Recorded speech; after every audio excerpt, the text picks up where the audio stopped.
We would like to welcome you to our new series on the book of Daniel, where God reveals the future history of mankind. Now, Daniel tells us we are in the last moments of human history and concludes with God's redemption of mankind. We invite you to stay with us. We know you will be blessed. Sometimes it's hard for me to remember you are near. Pace of life just gets so out of hand. I try my best, but it's just never good enough. I'm reminded of how much I need to know. You are for me, you're not against me. You are with me, I'm not alone. Through all the darkest times and brightest days, I know some things will always stay the same. I'm not alone. Welcome. Hey, we're really glad you could be with us today. Want to just take you to the picture that Sherry has brought to us from the Sierras. This is open range and horse country. The really important thing about this picture is that Sherry was shooting a golden eagle with her camera, just saying, and that happens to be in the center little dot on your screen as it was coming towards us. But she had such a lovely picture of the prairie and the trees. Those are oak trees. I thank Sherry so much for just taking us briefly there to that beautiful country scene, and I hope you enjoy it. We are blessed by her part in this ministry.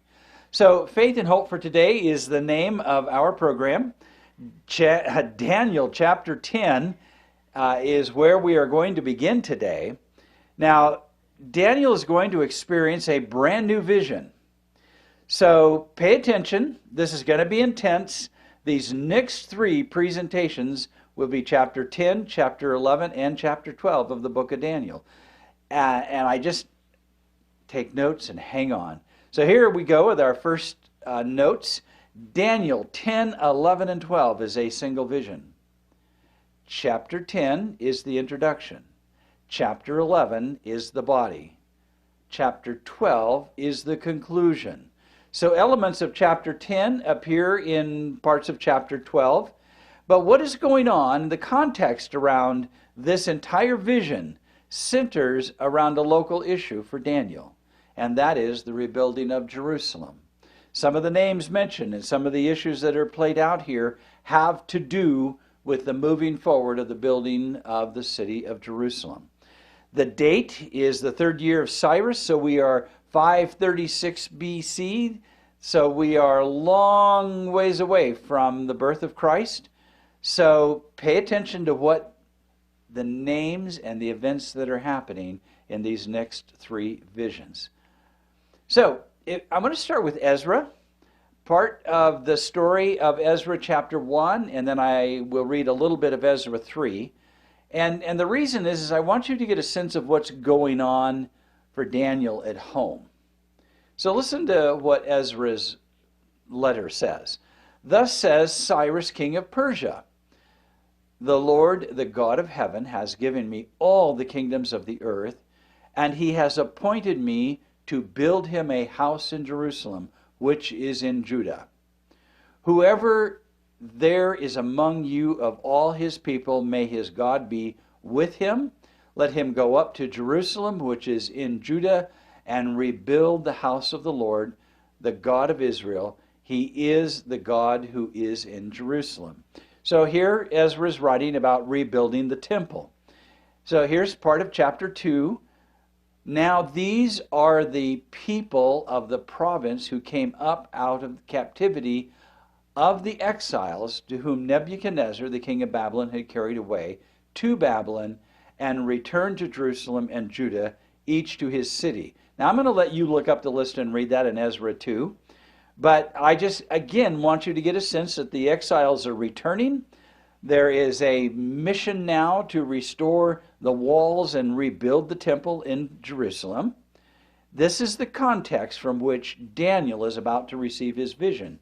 So now we're going to go to Ezra 3, just briefly. Zerubbabel, the son of Shealtiel, built the altar of the God of Israel. to offer burnt offerings on it. So they set up the altar on its foundation. Now, in the second year of their coming to the house of God at Jerusalem, in the second month, Zerubbabel, the son of Shealtiel, and Jeshua, began the work and appointed the Levites from 20 years and older to oversee the work of the house of the Lord. So I hope you get a sense of the activity that is going on at home while Daniel remains in Babylon. Daniel chapter 10, verse 1. In the third year of Cyrus, king of Persia, a message was revealed to Daniel, whose name was called Belteshazzar. The message was true, but the appointed time was long. Did you note that? The appointed time was long. And he understood the message and had understanding of the vision. So I want you to know this was not a mystery to Daniel, because he is going to go on a very long journey in this vision that God is going to show him. In those days, I, Daniel, was mourning 3 full weeks. I ate no pleasant food, no meat or wine came into my mouth, nor did I anoint myself at all, till 3 whole weeks were fulfilled. So I put my own notes up here. The creation 7th day rest or Sabbath was the Sabbath of Daniel. He never gave it up. He never forsook it. So when it says 3 full weeks, that means it would begin and go 7 days, and then go another 7 days, and then on the 3rd week, the last day would be a Sabbath day. Now I'll show you more here. So this era of fasting ends on a Sabbath. Like in Revelation 1:10, John writes, the vision came to him on the Lord's day, which would have been his 7th day Sabbath, because John was a Sabbath keeper, and the Lord's day would have been simply the 7th day Sabbath. So both Daniel and John are having Sabbath visions connecting Daniel and Revelation. That is a significant connection between the 2 books. Don't miss that point. It has implications for deeper understanding. Now, the similarities between Daniel and John: both men were exiles, Babylon and Patmos. Both were elderly in their 80s or 90s. Both were overwhelmed, I should have on that list, and both were Sabbath keepers, keeping the creation Sabbath of Genesis. They had so much in common, even though they were hundreds of years apart.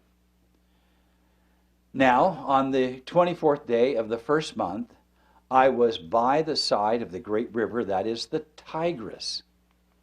I lifted my eyes and looked, and behold, a certain man clothed in linen, whose waist was girded with the gold of Uphaz.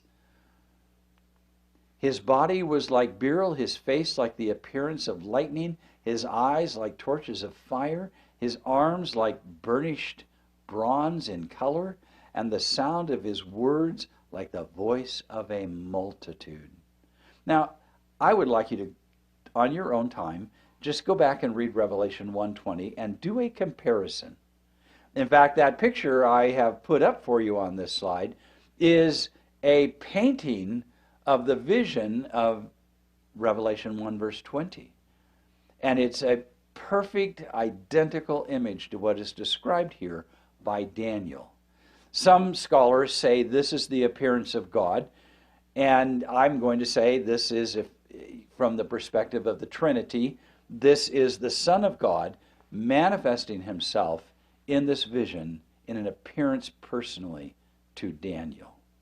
And this is a profound moment, because in the Old Testament you don't see many images or individuals seeing God in this way. That makes this an extraordinary vision. It says in verse 7, "And I, Daniel, alone saw the vision, for the men who were with me did not see the vision, but a great terror fell upon them, so they fled to hide themselves." So that this was a seventh-day Sabbath would explain the group of friends with Daniel. In captivity, they are celebrating and worshiping on the creation Sabbath. But I also want you to know that when a person goes into a vision, they stop breathing. They are almost in the appearance that they have died, but they are fully alive and going through this experience with God. And it terrified those who were with Daniel on this day. Verse 8. Therefore I was left alone when I saw this great vision, and no strength remained in me, for my vigor was turned to frailty in me, and I retained no strength. Yet I heard the sound of his words, and while I heard the sound of his words, I was in a deep sleep on my face, with my face to the ground. So when he collapsed, he is laying face down in a very deep sleep. This is what startled his friends. Verse 10. Suddenly, a hand touched me, which made me tremble on my knees and on the palms of my hands. And he said to me, O Daniel, man greatly beloved, understand the words that I speak to you, and stand upright, for I have now been sent to you. While he was speaking this word to me, I stood trembling. Can you just sense the drama that is unfolding for Daniel, seeing this individual, this person of God? He is just overwhelmed completely. Verse 12.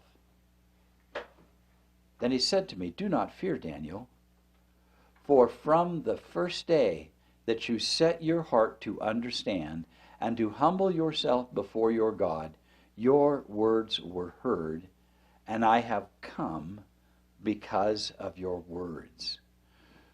I cannot stress to you the importance right here, right now, of your personal communion with God, your personal prayer life. Those thoughts and those things you send up into the presence of God are so vitally important. And here's confirmation of God hearing those words for Daniel as he hears your words. I want you to know that as you live by faith and you offer those prayers, there is a response in the heavenly realm to that conversation you're having with God. That, to me, is a profoundly significant part of the book of Daniel, to affirm your faith relationship with God. Now notice verse 13. But the prince of the kingdom of Persia withstood me 21 days. Now, this is sort of a controversial verse. The prince of Persia was most likely Cambyses, son of Cyrus. He was known for his opposition to foreign religion, and his religion was Zoroastrian, the worship of Ahura Mazda. Cambyses was also against religious freedom. He actually destroyed some of the Egyptian temples. So when this being is speaking to Daniel, he's saying, but the prince of Persia withstood me 21 days, means that God is trying to impress upon this man the importance of releasing the needed things to rebuild the temple. And he is resisting because he is against the religion of Daniel. In fact, he's against any and all other religions. Now, some people would say that he was dealing with a prince of darkness. The problem you have with that in verse 13 is we really don't have any other location in Scripture to confirm that kind of idea, that this was a prince of darkness. It is a human prince according to the context. And we have a prince here that would certainly be in opposition to God's will in rebuilding Jerusalem, especially rebuilding the temple. But 21 days of continuing to appeal to this man's heart, I think is important for you and me to understand how God works to move you and me in the directions we need to go. In verse 13, continuing, and behold, Michael, one of the chief princes, came to help me, for I had been left alone there with the kings of Persia. Now we meet Michael, a chief prince. A prince is a son of the king of the universe.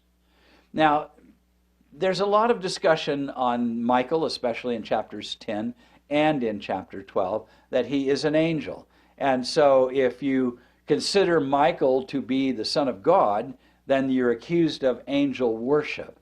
But the name Michael means a chief prince. And so don't miss the point who a prince and what a prince is and the meaning of the name. And we'll discuss this more in chapter 12, where the language is very, very specific.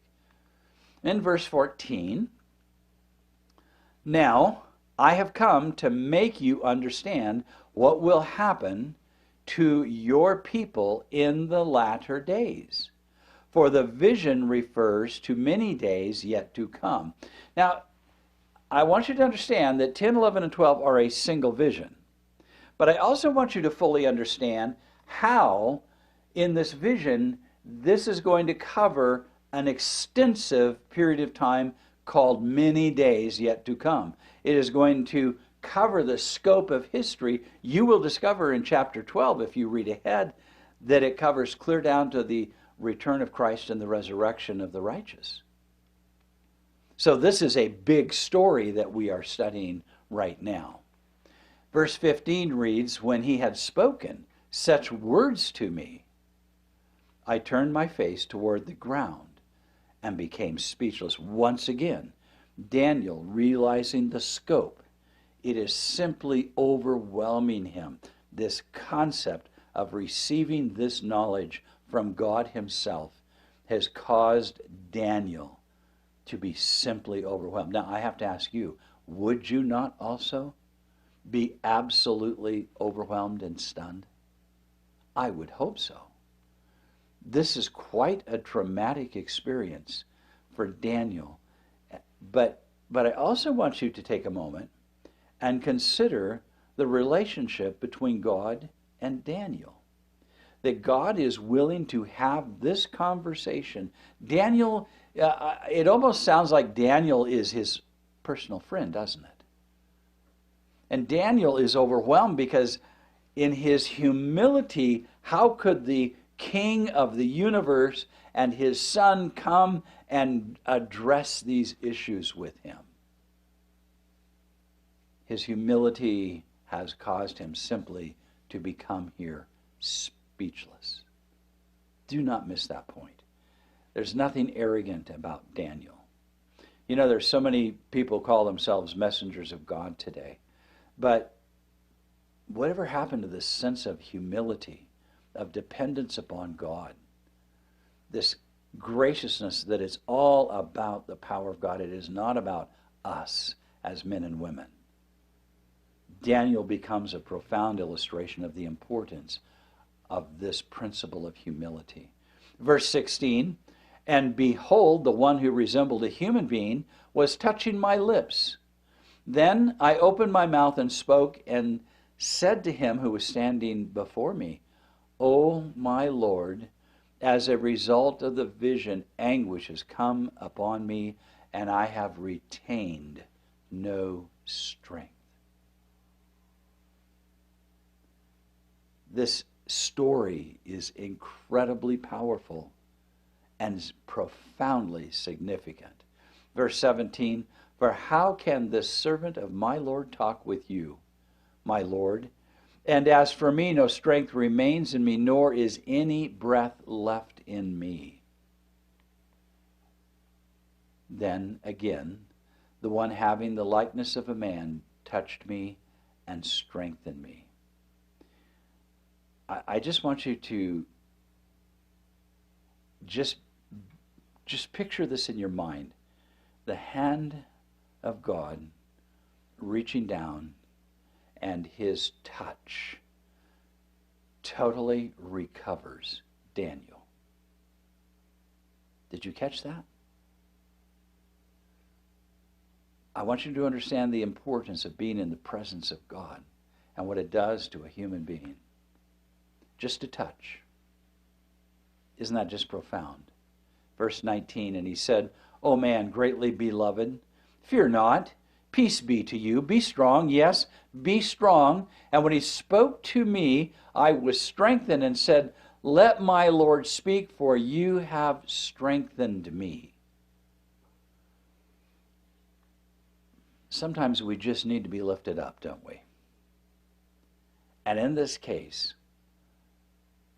the creator of the universe reaches down, and his touch has lifted up this man, this humble, elderly man who has spent his entire life representing God in a foreign land, one of the great statesmen in the history, I think, of humanity. And yet here he is, this humble man dependent upon God. Maybe there's a message for all of the statesmen in our own country today. Maybe they could come back to Daniel, read the story, and say, what does it look like to be a statesman and deeply connected to God? And what does that humility look like when it's manifested and unfolded in the life of this man? Maybe that's an important lesson for you and me. In verse 20, then he said, Do you know why I have come to you? And now I must return to fight with the prince of Persia. And when I have gone forth, indeed, the prince of Greece will come. What is God about to head off to do is to continue to plead and use every available tool to impress Cambyses to support the rebuilding of the temple, a religion in which he is completely opposed to. And he knows that the time of Persia is limited and the prince of Greece is going to come. Now Daniel just has all this new information. Must be just at times overwhelming to him. But I will tell you what is noted in the scripture of truth. No one upholds me against these except Michael, your prince.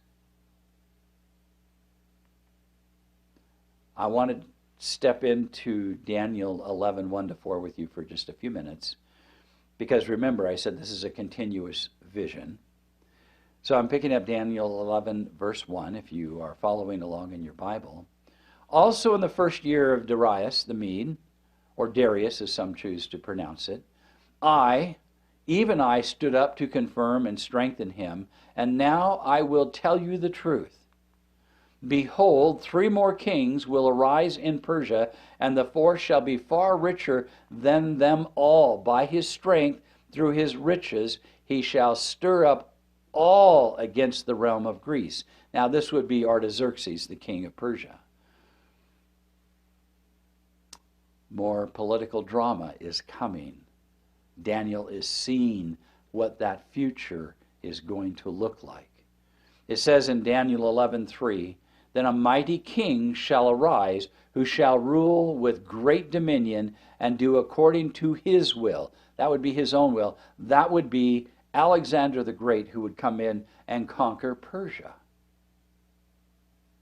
Daniel isn't only hearing this, Daniel is being shown how this is going to unfold. This is what makes it so incredibly overwhelming to him. Verse 4, And when he has arisen, his kingdom shall be broken up and divided toward the 4 winds of heaven. Now, when Alexander the Great died, he died a very young man. Alexander's great kingdom of Greece, who was a global conqueror of his time, of his day, was divided up among his 4 generals. Exactly what the prophecy says. And when he has arisen, his kingdom shall be broken up and divided among the 4 winds of heaven. That's the 4 corners. Verse 4, But not among his posterity, nor according to his dominion with which he ruled.